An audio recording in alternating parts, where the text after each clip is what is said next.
Matt. Well, thank you for joining us today on this early Ask Dr. Drew. We appreciate you being here. We are here to accommodate Professor Sam Vaknin, who is in Macedonia presently. I saw him speaking to Michael Schellenberger. He is a physicist and a psychologist, and he has some very interesting observations on the course of humanity from the standpoint of our personality profiles. Personality pathology, which I've been railing about for a long time. We're going to get in deep on that. And then Sarah Westall is going to join us. She has been in the pursuit of the truth for quite some time here. She is a best-selling author known for exposing blackmail, where she uses the phrase, blackmail is the currency of the powerful. And she has been right in her fearless reporting to expose many distortions that we've been dealing with for the last several years. You can follow her on Sarah_Westall, I beg your pardon, West and all, and Sam Vaknin is Sam Vaknin on X, Vaknin. We'll be right back with Sam after this. Our laws as it pertains to substances are draconian and bizarre. The psychopaths start this way. He was an alcoholic because of social media and pornography, PTSD, love addiction, fentanyl and heroin, ridiculous. I'm a doctor, for Christ's sake. Where the hell do you think I learned that? I'm just saying, you go to treatment before you kill people. I am a clinician. I observe things about these chemicals. Let's just deal with what's real. We used to get these calls on Loveline all the time. Educate adolescents and to prevent and to treat. If you have trouble you can't stop and you want help stop it, I can help. I got a lot to say. I got a lot more to say.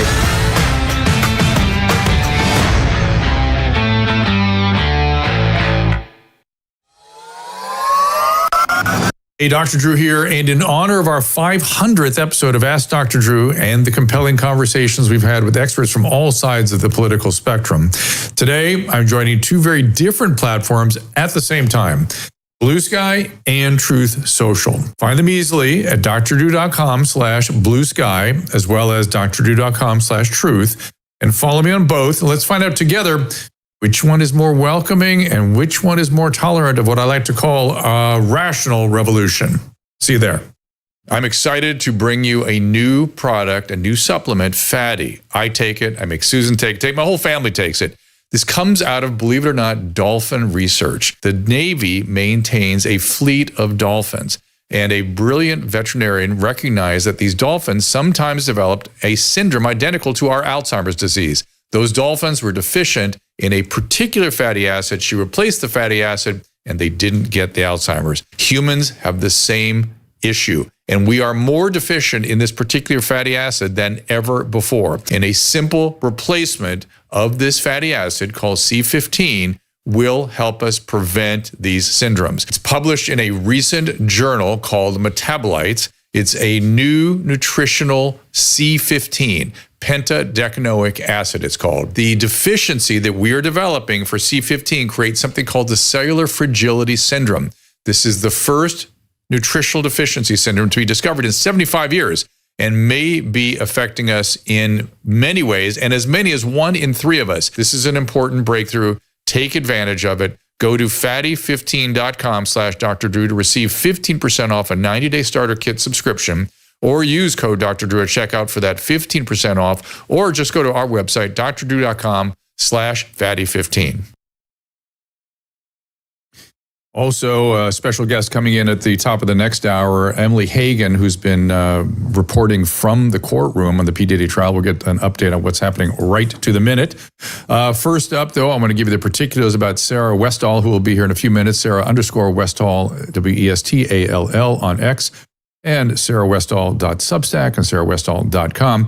Dr. Sam Vaknin on X, also narcissistic/abuse.com. You can find out more of his research and writings.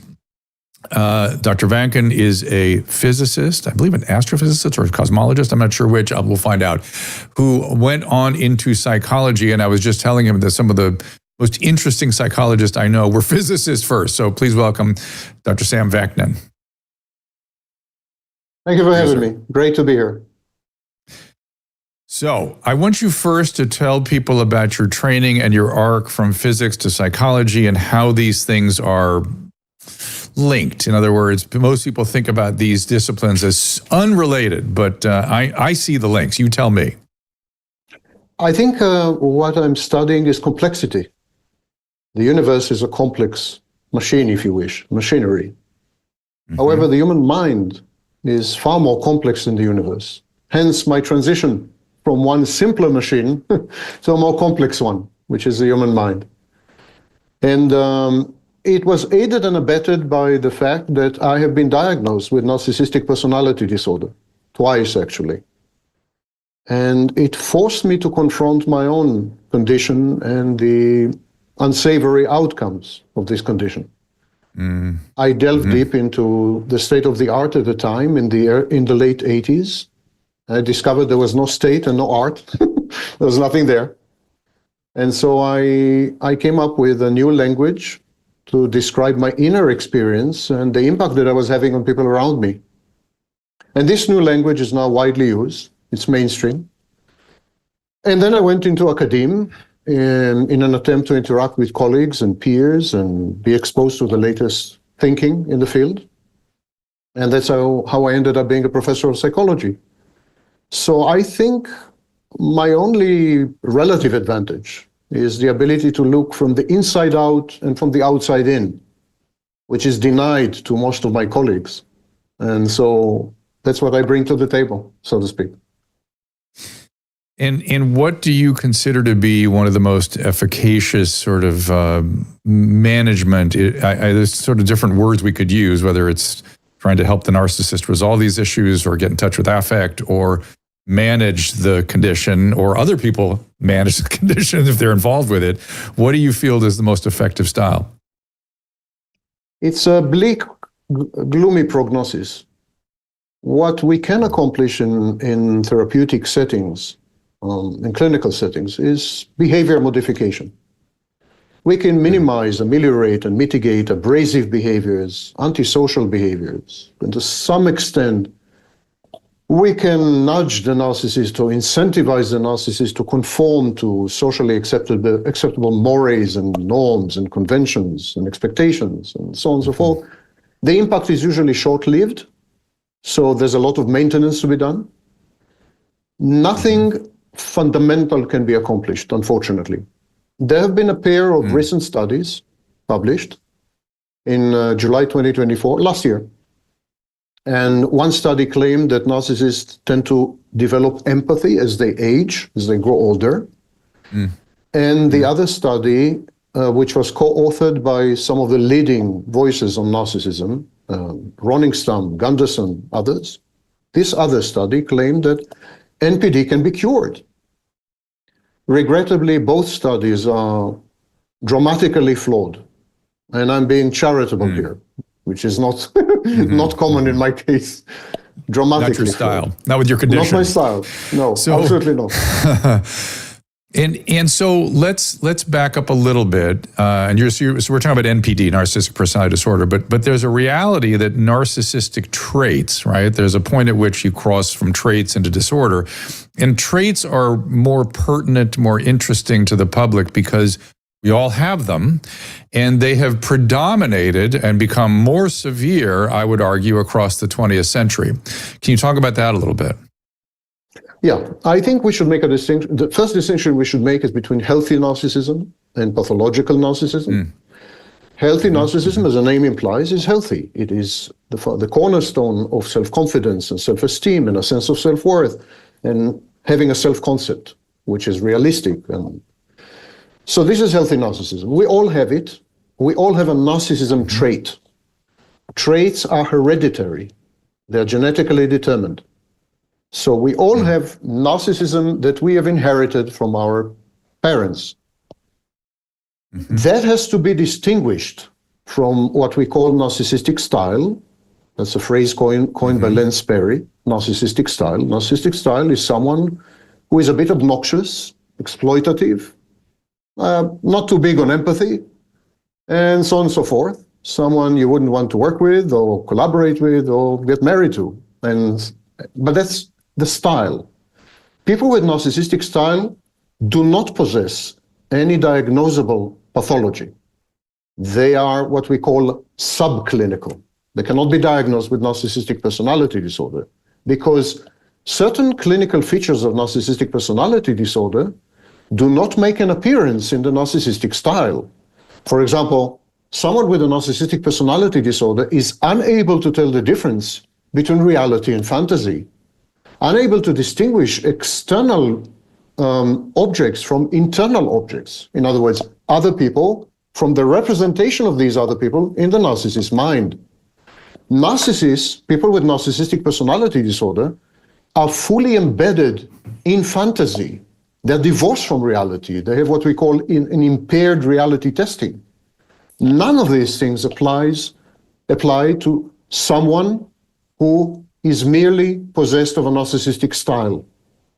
So, in a way, there's a spectrum. Everyone has healthy narcissism, then some people have a narcissistic style, and some people are far gone. They have developed the clinical features, which regrettably are irreversible and cannot be kind of cured or healed. Or I would argue in this country, at least I'm aware, that I think, pandemic of childhood trauma and certainly of cumulative adverse childhood experiences, however you want to frame that, has contributed to these traits in such a way that dysregulation and empathic failure in many circumstances have become the norm. And that's been a lot, even though it's not a personality disorder per se, or not even related to the traits, it's two things, plus throw in some substances and now you really have problems. Would you agree with that? And then what does a society do that's constituted of these folks? Studies from the 1980s onwards, especially the latest studies by Twenge and Campbell and similar scholars, have demonstrated conclusively that there is a rise in the incidence and prevalence of narcissism, the trait, narcissistic style, and even narcissistic personality disorder, especially among young people. Young people being young people under the age of 25. Later studies extended this to the age of 35. So yes, it seems that there is some kind of narcissism pandemic. I'm saying pandemic because this is not limited to the United States. There was a major scholar by the name of Theodore Millen who suggested that pathological narcissism is an American disease. He said, can't find it anywhere else. That's regrettably untrue. You can definitely find it in China. Maybe we've exported it like we do everything else. We've infected the world like we do with everything else. But that's far-fetched to think that. But let me stop you. I'm going to stop you. And let me stop you and say, okay, so we're now getting into the sweep of this, and I want to get into your theories about the sweep of personality across human history. And I want to tell you a quick story that I think my listeners have heard. Unfortunately, my wife has heard me say this a million times. So I worked in a psychiatric hospital from the early 80s till 2010. And when I first arrived, and I'm an internist, I'm not a psychiatrist, but I was very interested in psychiatry. I was a neurobiologist sort of by training. And so I paid attention. I watched very carefully what was going on because I wanted to learn about all this. And everybody had an admitting sheet that came in the hospital. And the way they used to construct admitting sheets was there was an axis 1, which is the acute psychiatric illness, and then axis 2, which were the personality disorders. And most people had at least trait or possible personality disorder. And some had frank disorder diagnosed. When I first got there in 1984, 85, the personality disorders were actually all over the place. They were A, B, C, the dependence, there was obsessive compulsive, there's all kinds of stuff. And towards the end of the 80s, I noticed that borderline, particularly for the females, predominated. And they all came in, I kid you not, with at least 10 lawsuits under their belt. Every single one. And then I noticed that group started moving in. They were usually very smart, and they started moving into the legal system. They became the lawyers and the judges, and then the politicians. I was like, oh my God. Alongside of that, the entire spectrum of personality disorders became completely stuck in cluster B, which is sociopath, narcissist, and borderline. And primarily those that had diagnosable disorders, sociopath and borderline. And I thought, wow, I think this is the childhood trauma. Clearly I'm seeing something. And that was it. That was the end of it, and it hasn't changed since. It's actually gotten worse. So I've heard you say that really what was happening was the borderline style was taking over. And in a weird way, sociopathy is sort of borderline for the male. Speak to this. Tell me where I'm right, where I'm wrong, and I'm all ears. Well, we use the term antisocial. Sociopaths and even psychopaths are not. Are not. Same thing. There's a huge debate, as you know, in the community. I don't want to parse those hairs out. Yeah, that's a whole another thing. Maybe one day we'll have that conversation. Yeah.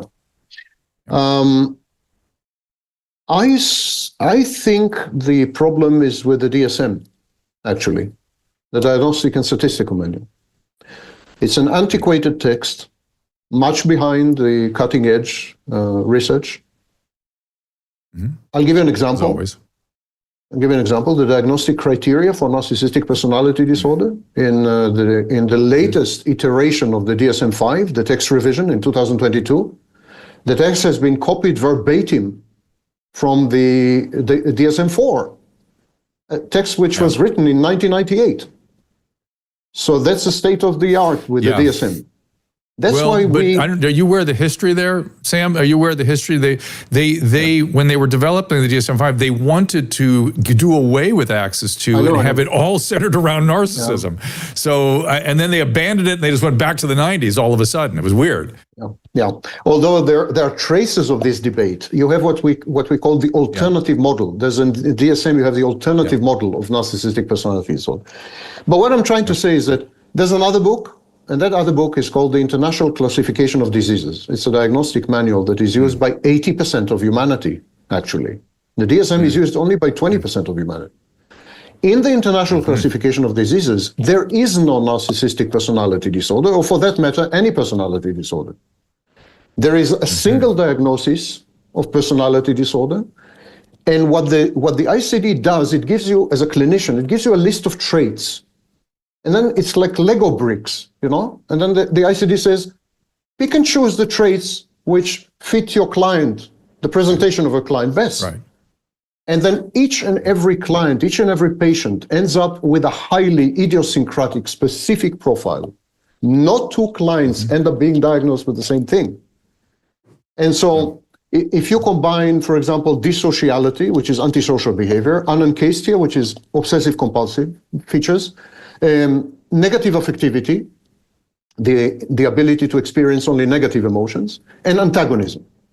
If you combine these four, what you end up getting is basically a narcissistic personality disorder. But it's a much more flexible system and much less counterfactual, much more attuned to reality, because people can't be divided and classified categorically. That's completely wrong.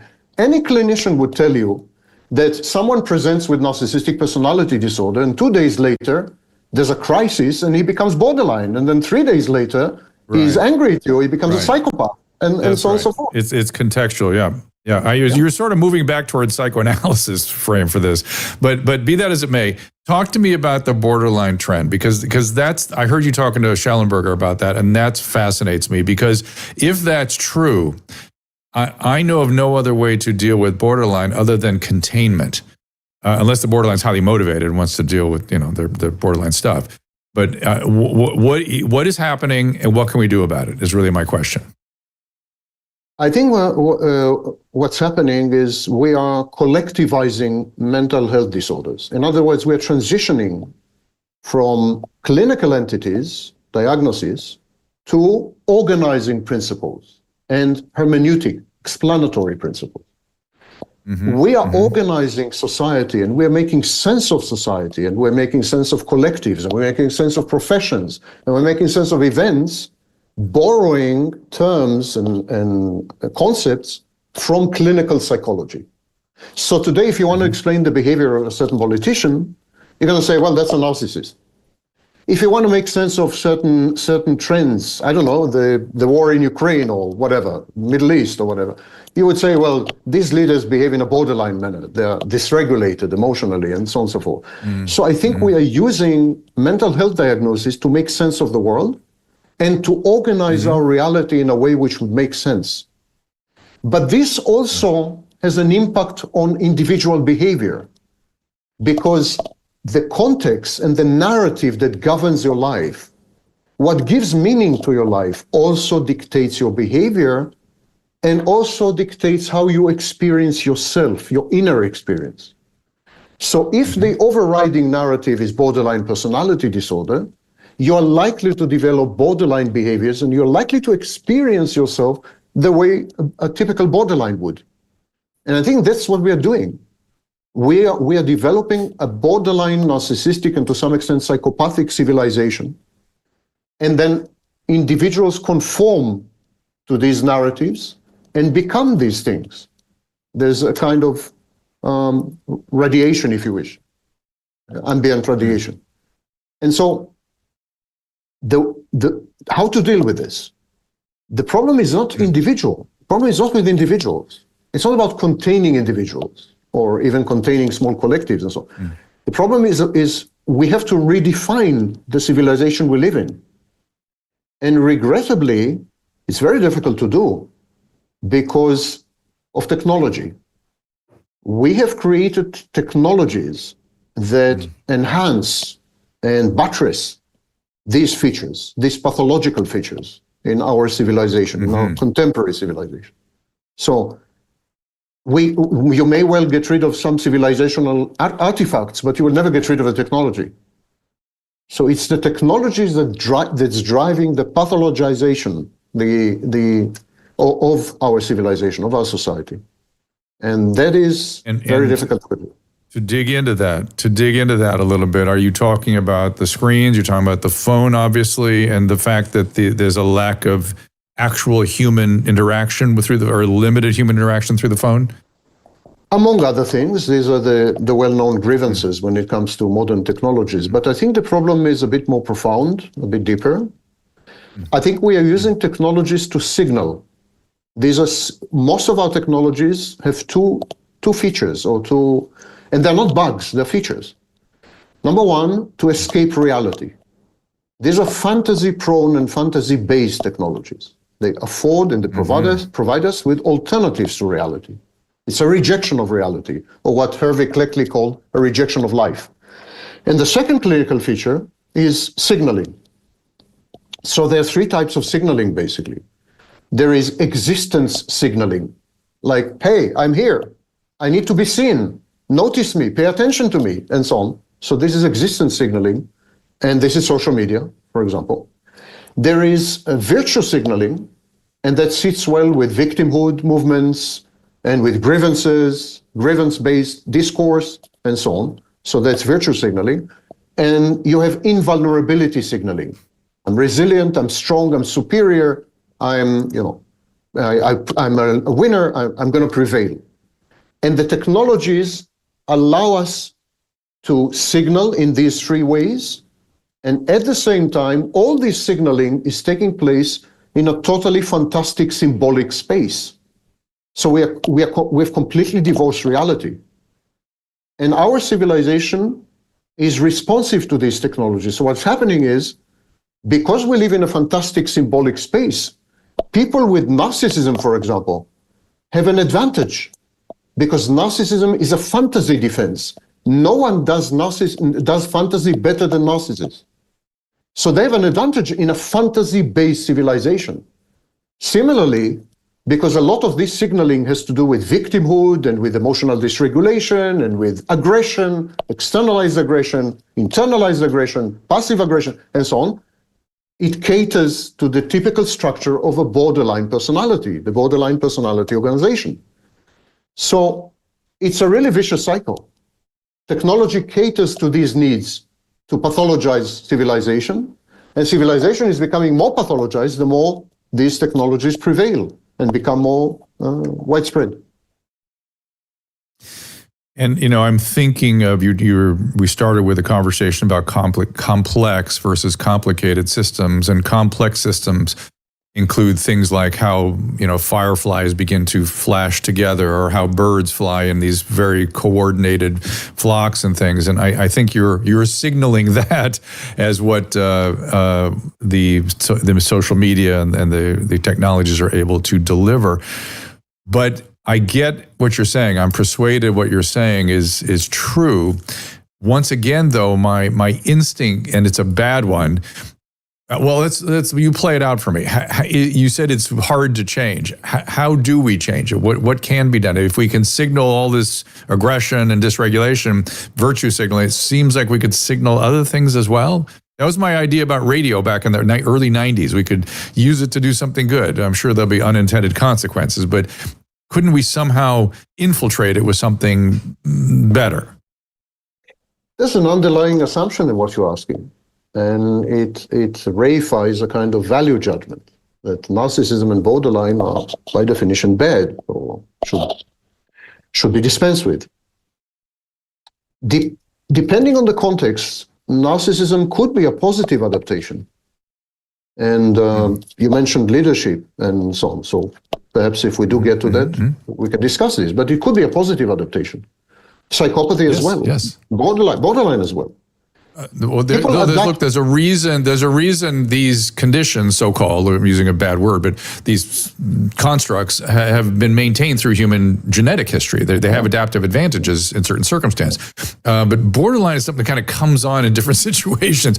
And I've had conversations, long conversations with psychiatrists, like, why that disorder? And what the only construct I've seen people come up with is they're sort of the canary in the coal mine.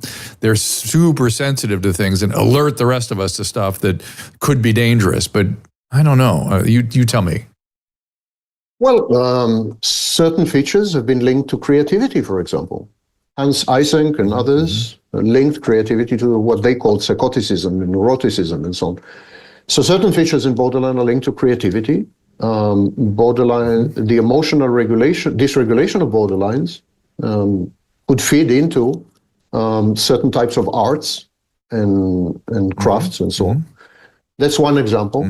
Nothing is bad or good in itself. I keep giving an example. I agree. I completely agree with that. Completely. These are just names. These are just things that humans experience. Yeah. Yes. Yeah, I keep giving the example. If you were, and excuse me for the perhaps politically incorrect example, but if you were an inmate in Auschwitz, and you were happy-go-lucky and cheerful and joyful, and something's wrong with you. On the other hand, if you develop depression in Auschwitz, you were mentally healthy. You died. It's an appropriate, healthy reaction. But you died. And you're more likely to die if you're depressed. That's what. I'm blanking on the author's name. It's what he observed. But it's a healthy reaction. It's an appropriate reaction to. It's a realistic reaction. Yeah. Realistic. Yeah. I would even say appropriate. Yeah. It's appropriate to be depressed in these circumstances. So nothing is bad or good in itself. It depends on the context. I think we are living in a civilization that is irreversible. I don't believe it can be turned back. And I think since this is the case, we need to begin to adapt ourselves to narcissism, to psychopathy, and to borderline as features of our current civilization. We need to accept this. I hear you, and I don't think that's wrong in any sense. Again, it's hard. The language gets a little murky here. We're using words like that, but I think what I would like to look for is a way to optimize the reality, right? How do we adapt and optimize this trend? And I guess that's why I keep focusing on borderline, because excess borderline and predominance of borderline, it gets difficult to live with. It's not an optimization. So you tell me how we do that. And then we're going to have to wrap up a little bit. So go ahead, finish up here. Everyone reacts to an incentive system. You can create an incentive system which would channel narcissism and render it productive. You can create an incentive system for borderlines. For example, borderlines react to the twin anxieties, abandonment and engulfment. If you play with these two anxieties as levers, you can utterly regulate the borderline. So we can use these twin anxieties. We can construct environments where the penalty would be abandonment and the reward would be avoidance of engulfment, for example, and thereby get the best out of the borderline. We can create an environment where the narcissist's grandiosity would be catered to, his self-concept would be upheld, and so on and so forth. And this energy would be channeled towards managing companies, I don't know, running the world and what have you. Yeah. There are energies fighter pilots. Yes, the energy is there. Studies have shown that the prevalence of psychopaths among surgeons is much higher than the general population, and among chief executive officers. Of course. Yeah. So that's why I never think of these words as. I never think of these terms as pejorative. And yet there's an interesting phenomenon personally I have. Maybe you can give me a little insight into this. Is therapeutically, when I was tasked with helping people with these predominant traits, I did very poorly with narcissists and very well with borderlines. And it's kind of interesting. I never understood why. But we knew that, with my team I put together, everybody had their own strengths and weaknesses with different particular personality styles and whatnot. Some people even did better with the bipolar patients, whatever. My thing was I could really help the borderlines. I could not help the narcissist. What do you think that is? That's absolutely the fact. The prognosis for borderline is much better than the prognosis for narcissists. And the reason I think is that borderlines possess empathy. And they possess access to positive emotions, whereas narcissists don't. Borderlines can tell the difference between reality and fantasy, which narcissists cannot. Borderlines have a self-concept which is a bit grandiose as well, but is still geared towards external regulation, towards obtaining regulation from the outside. So it's more about health. Right. Ironically, it's about health, maintaining a healthy. So, but it's help me if you can is their sort of position. Good luck. And then the narcissist. The only time I ever reached narcissists is when I would tell them I had trouble with that style, and they'd be shocked. They'd be like, "What? Why would you have trouble with me? I want help. What?" And years later they'd come back around. It was very interesting. But listen, I could go all day. I want to get into the weeds with you about psychopathy versus sociopathy and whatever, all these different things that the people argue about and the dark triad and things. And I hope we can get you back to talk about these things because you're. Anytime. I love that. I love that physicist brain working on this stuff because you're not. Even though you have a subjective experience with all this, you're not locked into that subjective experience, and that's very, very interesting to me. And we have a tendency as humans to see everything anthropomorphically in some fashion or other. I mean, when we think about aliens coming in, they always are shaped like us, as opposed to who knows what. Just a bacterium that inserts itself into our animal cells and creates plant cells and creates a mitochondria. I don't know. We don't think about it that way. But I do appreciate your thinking. It's been a privilege to talk to you, and I do hope you'll let me talk to you again. Where can people go to read more and learn more about your ideas? Just Google the name. It's an avalanche. Okay, all right, I will do so, and I'll be deeper in your material when I get back next time. So thank you so much, Professor Vaknin. Thank you for having me. Call me Sam. Thank you. You bet. Very interesting. All right, we got a couple quick guests coming after the break. Sarah Westall. She is sarahwestall.substack, and Sarah with an H, Sarah_Westall on X. We're gonna go over some of the news of the day, and then on the heels of that, Emily Hagan's gonna drop by. You check out Emily Knows Everything. Is that Emily's Instagram? Yeah. She is following that Diddy trial very closely, and she has some amazing insights because she's smart and she's there, and she doesn't let the distortions ring through, which she wants to straighten us all out on. Let me just mention really quickly on Professor, it's narcissistic/abuse.com, where you can find his stuff, and also Narcissism, Unclean Energy with Michael Schellenberger, November 2022. You can find that. And we will be back with Sarah Westall right after this. Do pay attention. These people are important to us. We've selected them carefully, and they allow us to keep doing this project. So stay with it and support them. The Wellness Company knows that taking charge of your family's healthcare is a top priority, and that's why they're constantly innovating to deliver the products and services to help you be rationally ready. Be sure to have the medical kit for kids on hand, whether you're a parent or grandparent. It treats 20 childhood conditions, including nausea and vomiting, allergies, asthma, inflammatory illnesses, even bioterror, God forbid. Listen, croup, ear infections, lice, it's all available in the pediatric emergency kit. You can also order the kids kit with an EpiPen should your child be at risk of anaphylaxis. And those EpiPens are carefully sourced and well priced relative to other EpiPens in the market. All 7 kits, each customized for a different purpose, come with a telemedicine consultation and a guidebook. Skip the scramble to an urgent care waiting room full of sick people and expense, or a pharmacy where there's no guarantee they'll have what you need. Go to drdrew.com/TWC for 10% off any medical emergency kit, or the supplements for that matter. That again is drdrew.com/TWC. So I've traveled with my hyaluronic acid serum for my face, which I use every day. And we also brought along the active skin repair. Thank goodness, because I wounded myself. I'll show you the wound as we go. I don't want to pull the dressing up just yet. But the hypochlorous acid in this was used. I used it as an antibacterial. It's been proven as an antimicrobial. And the thing is healing beautifully, like better than ever. Like, it feels great. Here's a picture of what it looked like before I put the dressing on. I was delighted by the effects of the active skin repair. Hypochlorous acid is antimicrobial. It's been clinically proven, and this thing is healing well without difficulty. If you'd like some, go to drdrew.com/skin repair. I'm now free to enjoy my trip, not worry about infection, not worry about bleeding all over the place. This has been working beautifully, and I can get on and keep traveling. Ask Dr. Drew. I have no idea who Dr. Drew is. He's been watching a lot of Dr. Drew lately. Dr. Drew. We are lucky to have just received a shipment of Paleo Valley's polyphenol-dense organic coffee. Been drinking it every day. Pairs perfectly with the grass-fed and finished bone broth powder, the chocolate, of course. Susan drinks it with, she got it right now, with cream, with ice. Why is this superior? Because of its special ingredient, organic coffee fruit extract, high in polyphenols, powerful antioxidants that help protect us from not just everyday stress, but oxidative stress, which is something you'll hear me talking a lot about. Store-bought is often old and has lost a lot of its polyphenol-rich content.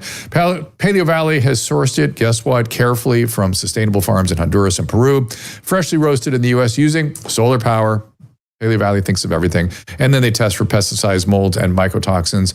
Low acid, gut-friendly, and it comes in decaf as well if you wish. Get yours today with a 15% discount at drdrew.com/Paleo Valley, or subscribe to get 20% off. drdrew.com/Paleo Valley. And of course, I have my active skin repair serum with me. It's with me always.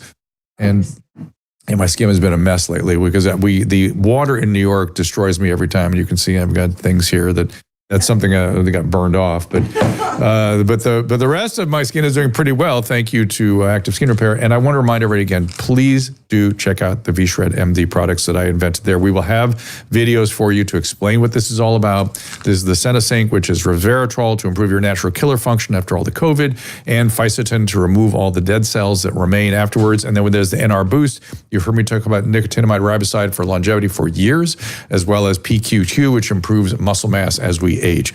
Theoretically, it improves muscle performance by supporting mitochondrial function. All right, my next guest is Sarah Westall. We're going to talk about what's going on in the world today. Follow Sarah, get her book, amongst other things, Exposing Blackmail. And if we have that, Caleb, as a full screen, it is Blackmail, the Currency of the Powerful, which I think something like that is clearly happening. Sarah, welcome to the program. Thank you. Thank you for having me. Tell me what you uncovered there with the blackmail, because it in a weird way, I was thinking this morning that the weaponization of the justice system is a kind of a blackmail. Be careful, or we're going to come after you for something. Well, this book was out a while ago, and I can go really deep into it, but it was based on a series of interviews that I did with Detective Rothstein, aka Jimmy Boots, who's taken down more pedophile networks in our country than in the world than anybody. And I did a 6-part series with him where I went to his home and I did hours of interviews with him. And his informant, he worked out of New York. He had a strip. He came up from Minnesota, and they gave him the Minnesota strip. And he realized within a couple weeks that prostitution wasn't what people said it was. And the majority of the people working were human traffic victims. And then he learned of how the whole blackmail scheme worked. But his informant, when he took down these pedophile networks, was Roy Cohn. And people who know Roy Cohn is, he's the one in the notorious blackmailer in D.C. and New York that had Hoover blackmailed and, generals and admirals and things. And he turned himself around in the 80s, right before he died. And he notoriously was also Donald Trump's mentor during that time. So I spent quite a bit of time understanding it.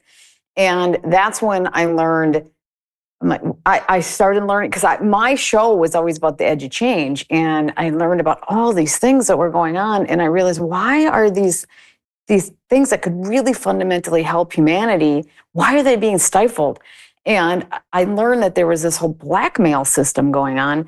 I learned about it from the top down, and then I met him, and he learned about it, from on the ground, and he taught me a lot about what was really going on. And that's where I termed the phrase blackmail is the currency of the powerful. And I began to learn. The day that Epstein died, I pulled up into Rothstein's driveway. I heard it right in his driveway. And the first thing he said to me was, Sarah, that's just the tip of the iceberg. This is just one blackmail operation, and there's many. It's just the way it works. And so I learned a lot during that process. And that actually, my reports came out before people started realizing what blackmail was was a undercurrent of everything that was going on. Before the Whitney Webb book and before all that came out, mine came out, and it really changed the narrative, I think. And it taught me a lot. It taught me a different way of looking at the world. And it also taught me a little bit more about Donald Trump and the fact that his mentor in that time period, when you look at Roy Cohn, you think, oh, he was a bad guy, right? He was a gangster bad guy. But I learned during that time period, he turned his life around and did more good than almost anybody by being able to take down all these networks. And that's when Donald Trump was his mentor. And so I think he was Donald Trump's mentor. And I think that gave me a different insight into him as well. So, and I'm guessing you're sort of look at things through the frame of that what you've learned there now. Let's quickly touch on P. Diddy, if you don't mind. Is that another blackmail ring? Well, I believe so. I think that the government, as I've been looking at it and analyzing it, I think if you look at the Giselle Maxwell case, Comey's daughter was infamously the attorney that was prosecuting Maxwell, and the same theme is going on here, where they want to take her down. They want to isolate the situation and keep all the big names off the list. And so they're kind of threading a needle, and she's very, very good at it. And they're doing the same thing with P. Diddy. They have witnesses that make him look really bad. I mean, he's a bad guy, right? But they're not bringing in the blackmail operations and all the big names that really expose what was going on. And so I think it's a cover-up operation from the government standpoint of making sure, well, for sure it is, because it's making sure all these names are not exposed. And if, as a public, is this CIA? Is this the CIA, how they operate? Is that who's doing this? Well, I guess unless we're in the operational rooms, we don't know exactly who's behind it, but we know that the district attorney is operating with somebody, and the CIA, Mossad, was a part of the Epstein trial or the operation. So it goes to show, the intelligence is part of these operations for certain. And CIA is the blackmail Is the blackmail always around, sexual behaviors, or is it money, or is it just everything whatever leverage they can find? Well, they start with the lowest level you can, right? They don't blackmail people they don't go straight to children. They go to, if this guy can be, or this woman could be blackmailed with something easy, they start there because it's just easier. And then they, escalate up the ladder. They like to put people into these positions who are more easily blackmailed. It gets into your last segment when you're talking about narcissists and things. They're probably a little bit, he would have to answer this. You might know more, but they're probably more easily blackmailed than a healthy human being mentally, because they need to protect their image more. And so they like to pick people who they can control. It's a control mechanism. Because if you have somebody in a position of power that they're affecting your global trade and huge industries around, that'll a part of our national defense, you can always make an excuse to why you do some of these things, right? And so they blackmail them to make sure that nothing happens with their global trade or whatever they have going on, or their cash flow. or whatever else they want to This is protect. a very unfair. Yeah, this is a very unfair question, but you're sort of bringing me into a view of the world that is unfamiliar to me. I kind of knew, Epstein sort of exposed all of us to this sense that something was like that happening. How do you construct your view of the world now? So when you see things happening in the world, do you always assume there's something like that going on, or there are certain areas you go, oh, that's where the blackmail operation is, or do you kind of turn it on and off that view of the world? I think that it when you start seeing irrational decisions, that's when you go, okay, there's some kind of blackmail here. When things don't make sense. So there was, to me, there seemed like a lot of irrationality during the Biden administration. Just take the Hunter Biden laptop. That just seemed totally bonkers to me. Is that because people were being manipulated and blackmailed all over the place, including the 50 so-called experts that called it Russian collusion? Oh, I think there's a variety of reasons why people make decisions that are unethical and irrational. I mean, there can also be self-preservation for their own career, right? But when it looks like that person's not going to make the decision that the power broker wants them to make, that's when they start implementing their blackmail operations. It makes sense when you stand back as an intelligent person and you start realizing that these things are high stakes operations. What would a strategic person do that are narcissists possibly, or they don't really care what line they have to cross to make sure they can control the behavior? It starts to make sense from a logical perspective that they would put these operations into place. And it does make sense. Yeah. It's awful, and it makes sense. I get it. It's just I'm trying to understand where it operates. I'm trying to, because it's very distasteful and it's gross, and so naturally you kind of don't want to think that way. But I think it's important that we do. And so to me it just really smacks of intelligence stuff. It's how spies manipulating things, I imagine. Sucking people into things that they don't know they're getting sucked into. It's always boiling the frog, I'm sure. It is. And it's also, people with a lot of resources, large companies and big pharma and all these people, they wouldn't be beyond that if it meant that it protected their multi-$50 billion company, right? I mean, so you see these kind of operations going on all over the place, depending on what's happening. You see it at the highest levels. According to Rothstein, it's all the major institutions are involved, and the CIA is brought in, and other intelligence agencies are brought in to protect those industries and our interests. And unfortunately, that has become normalized, and they believe that this is what we need in order to protect our interests. And we need healthier. I'm guessing we're not the only ones in the game, right? You've already said, you mentioned the Mossad already. I mean, there must be hundreds of other organizations doing this. And you were talking to people that were outside of the government. Technically, they were like consultants, and there were probably millions of those. Who knows?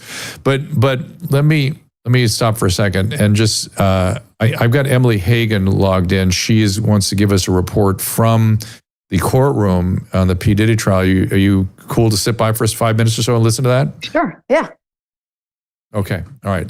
Sarah, I'm fascinated by your view of the world.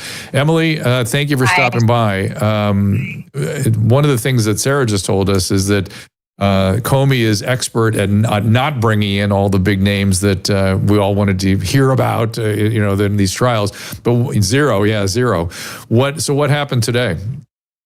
Today was closing statements, and like Sarah said, they have been protecting the big names from the beginning. There has been an accountant that worked with Diddy very closely that, was behind Britney's conservatorship, TriStar Entertainment, and every single news outlet has redacted their name, even though they have been mentioned in court multiple times by witnesses, prosecutors, and defense attorneys. Nobody knows why their names are getting redacted. But today, we're not really hearing any of the big names. We haven't really heard many during this trial. The prosecutors are making their closing statements, and they're really just trying to prove that Combs was running this criminal enterprise, and they're trying to prove that all of the people working together we're working together to fit the goal of the enterprise and not the personal agenda of Diddy. So today, a lot of people the energy at the courthouse was very kind of melancholy because the last couple of weeks, people really thought Diddy had this in the bag. And today the prosecutors had these flowcharts up on the screen. They were kind of proving the RICO on a lot of different levels, but it's not the enterprise, like Sarah said, that we were expecting. We're not seeing celebrities. It's literally just Diddy, like a chief of staff and security guards working together to make sure that all the shit Diddy did during his career was covered up. And now it's being brought to the surface. So it'll just have to depend on if the jurors favor him or not, I think. How is the defense? Did the defense finish up today too? No, defense is not going to start until tomorrow. They're going to do prosecutors today, tomorrow, and then deliberations will begin. All right. Well, Emily, thank you for stopping by. And Sarah, do you have any questions for her? I'm just curious. Well, what do you think when you're listening to it? What is your opinion on it? Are you disappointed by not, obviously you're disappointed, but are you keep expecting them to bring up certain big names that you probably know are associated with it? And how are they able to thread that needle? Yeah, I think that the entire world is disappointed because going into this trial, we expected to hear that the music industry was about to go down and that we were going to the age of the Aquarius and everything was going to finally be exposed and brought to light.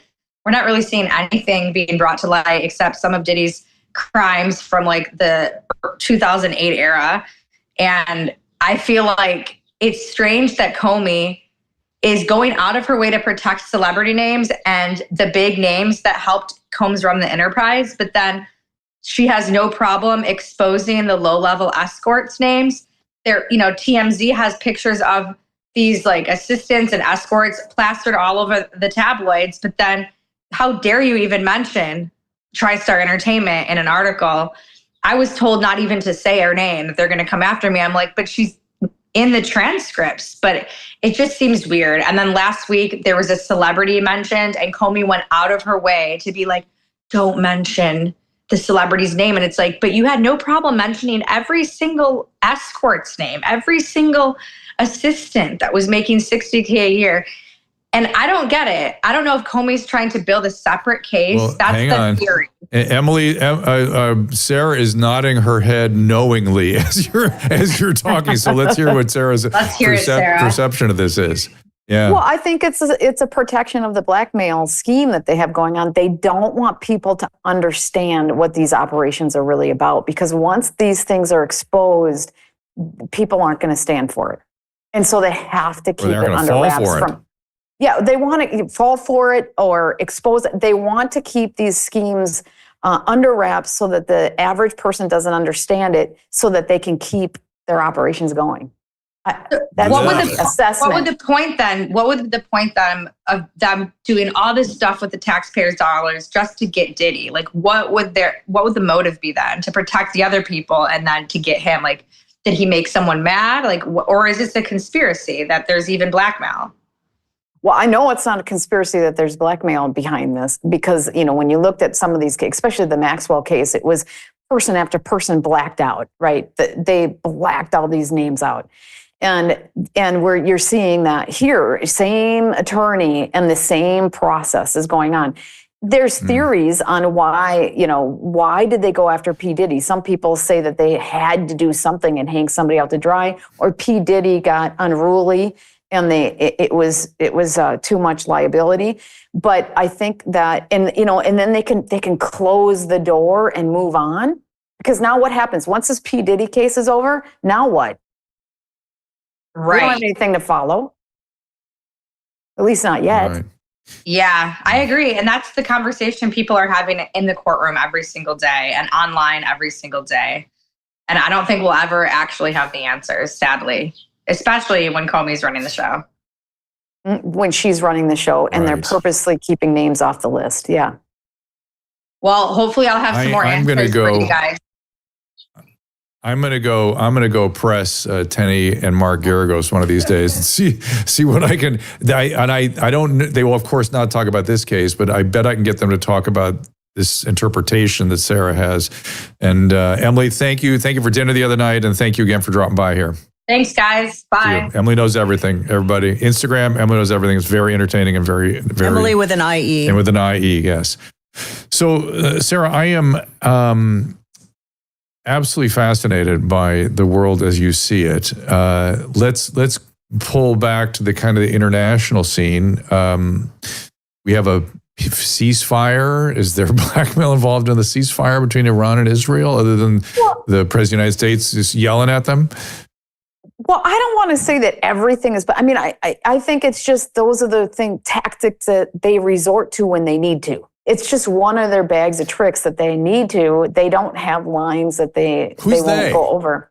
I would say the power brokers. Who is in power? Who the intelligence agencies, the leaders of institutions.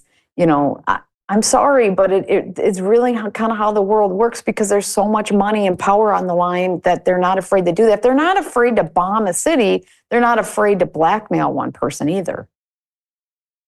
Do you think just we have to get past the naive. We have to stop being naive. And this was traumatic for me. I know. It was traumatic for me when I first started learning about it. Yeah.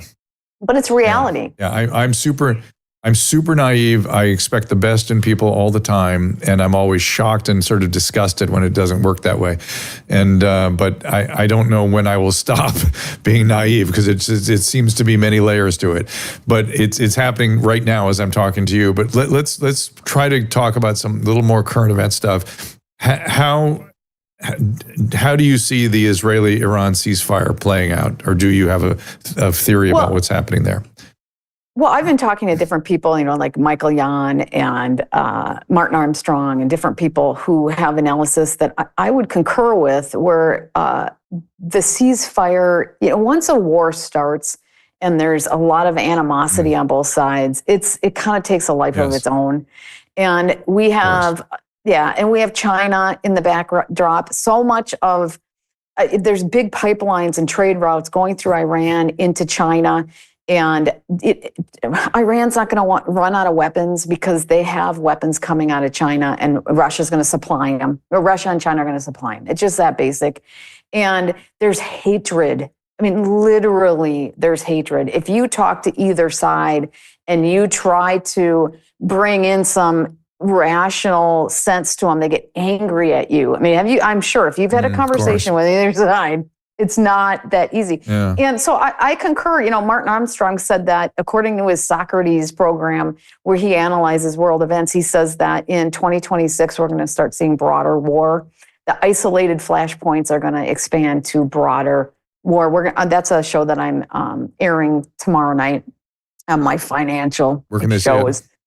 You can see it at Rumble at Sarah Westall, and go to sarahwestall.com. You can see it, but it always airs at 4 p.m. on Rumble. But yes, we're going to be talking about a lot of that. And it's just the reality. And I think it's been stewing for a long time. And will it be a proxy war of the U.S. against China? Maybe. I mean, we're watching this happen. And anytime there's a global economic change, which is what we're seeing, there's a lot of economic reset going on, right? Anytime in history where there's been major economic shifts, there's been power shifts throughout the world, and there's been war. I mean, pretty much every time. And how would you characterize it? Characterize the economic shift for me. Well, the dollar is losing its value. And, you know, with the debt, it's the massive inflation over time. Eventually it inflates to zero, and then you have to reset it. And then we have all the, you know, the debt crisis that's happening all around the world. And so this is the time where countries see the weakness in the empire, and they want to grab that power. And then this is where the power brokers start to. That's why war always happens during these times. And also, war happens because war camouflages the debt issue that these countries have, and you have more flexibility. It's awful, but it's true.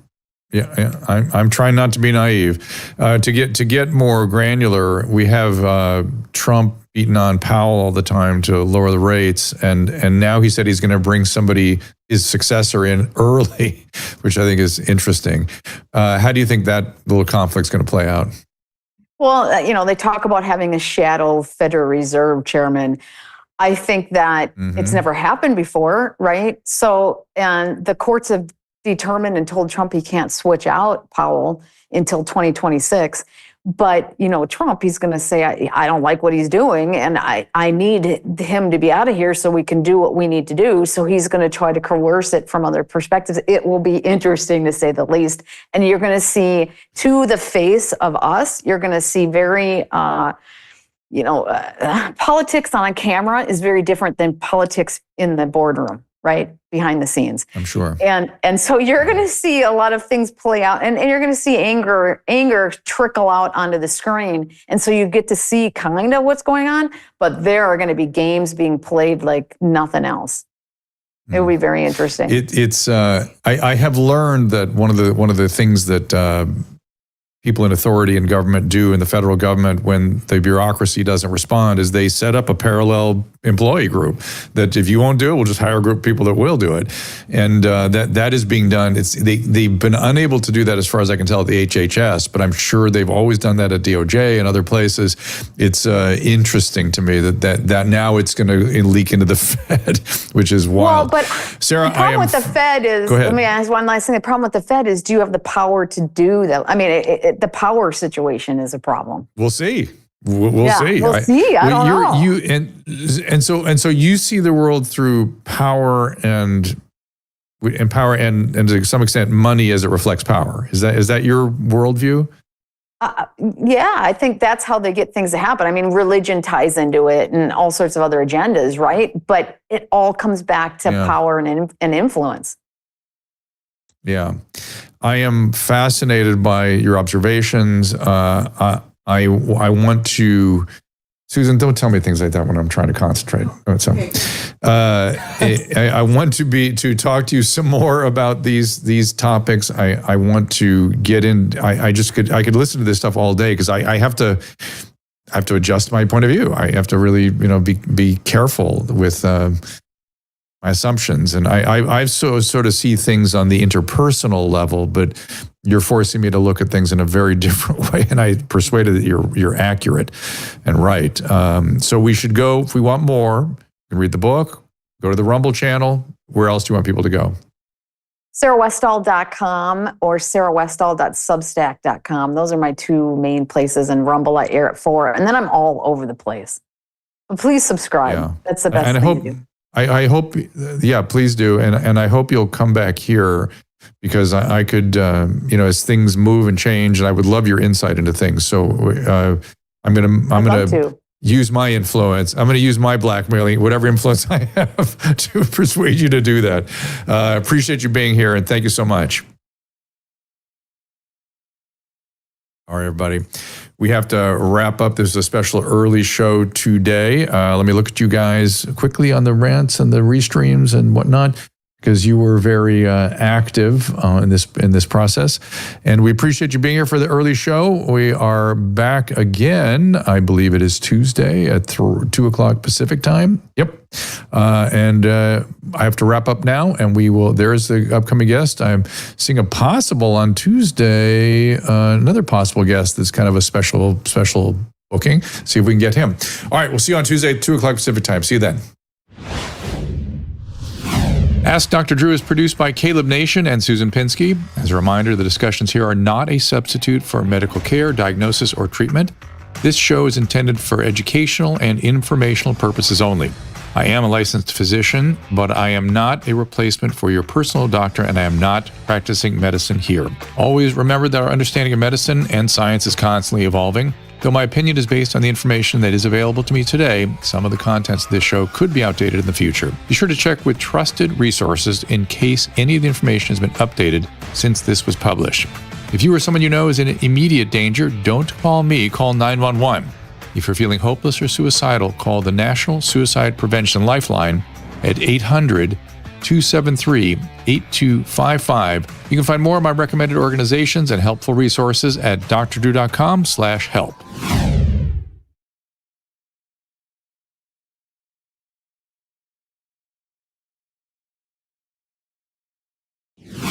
Ask Dr.